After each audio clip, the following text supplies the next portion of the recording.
Witam. Dziś mam dla Was recenzję, złą recenzję złego sprzętu. Recenzję, którą Wam obiecałam jeszcze będąc w Chorwacji, bo będzie to recenzja butów Altra Olympus 4.0, które testowałam właśnie podczas przejścia chorwackiego szlaku długodystansowego. Przeszłam w nich jakieś 1400 czy 1500 km i szczęśliwie się ich wtedy pozbyłam. Zakup nie był specjalnie przemyślany.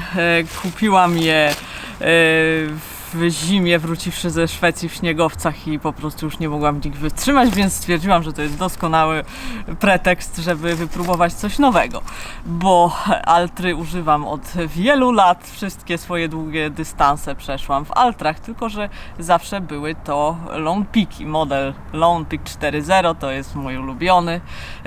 Ostatnio z Altrą niestety jest coraz gorzej i 4.5 było już gorsze, węższe, gorzej uszyte od 4. 5.0 to już jest naprawdę z nimi źle. Czekam na 5.5, zobaczymy co będzie dalej.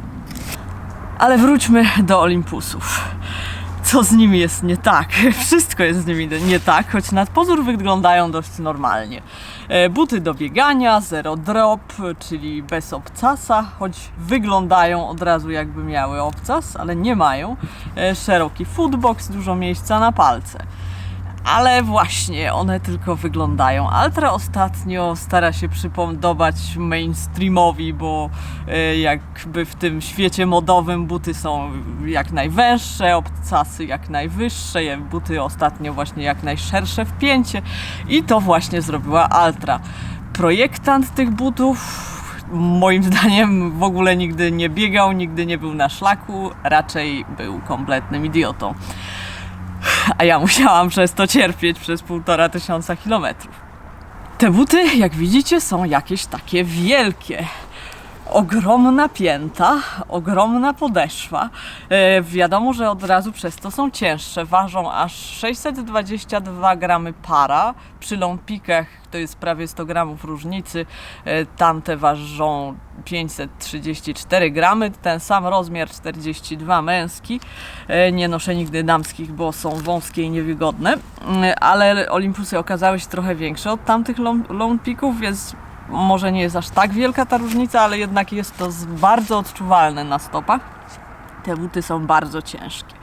Przez to wloką się tak po ziemi, ciężko jest je podnosić. No wiem, że to w porównaniu z butami trekkingowymi to jeszcze nie to, ale nie chodzę w butach trekkingowych właśnie między innymi dlatego, więc nie chcę mieć na stopach cegieł, a właśnie tak czułam się w tych Olympusach. Ale nie to jest ich główną wadą właśnie. Najgorsza jest ta wielka pięta. Buty są na takiej jak gdyby platformie. One mają o wiele szerszą podeszwę niż powierzchnia, na którą naciska stopa przy chodzeniu, zwłaszcza właśnie w pięcie. To jest 2 razy szersza rzecz niż stopa, przez co jak się idzie przez jakieś trawy albo w takich bardziej technicznych miejscach, gdzie są kamienie, to cały czas się tym bokiem szoruje. I uwaga, ta podeszwa w oryginale była jeszcze szersza, gdzieś mniej więcej taka, tylko że ja wzięłam scyzoryk i wycięłam tą całą gumę, która tutaj wystawała. Na szlaku po prostu miałam już ich tak serdecznie dosyć, bo robiły mi na nogach pęcherze. Kiedy stopa naciska na ten but, zagłębia się w tej śródpodeszwie miękkiej i te krawędzie wbijają się w bok pięty, więc zaczęły mi się robić pęcherze, z czym nigdy nie miałam właściwie do czynienia na taką skalę. Codziennie jakby nowy, codziennie w tym samym miejscu, właśnie od tego nacisku, tej strasznej, okropnej krawędzi tego buta. Więc wycięłam to, było troszkę lepiej, nadal było źle. Męczyłam się cały czas. Dodatkowo stopa w tych butach jest tak jakby płytko położona, tak jakby ta podeszwa była tak wielka, że już potem na wierzch buta nie starczyło producentowi i jest bardzo niewielka odległość między miejscem, jakby wkładką, a końcem buta, więc jakby cały czas one mi spadały. No i druga najgorsza rzecz, czyli brak podeszwy. Te buty są reklamowane jako podeszwy z Vibramem, super przyczepna, trwała podeszwa. Tylko popatrzcie, ile jest tej podeszwy. Z podeszwy, to jest to niebieskie, jest zrobiona tylko taka obręcz dookoła buta.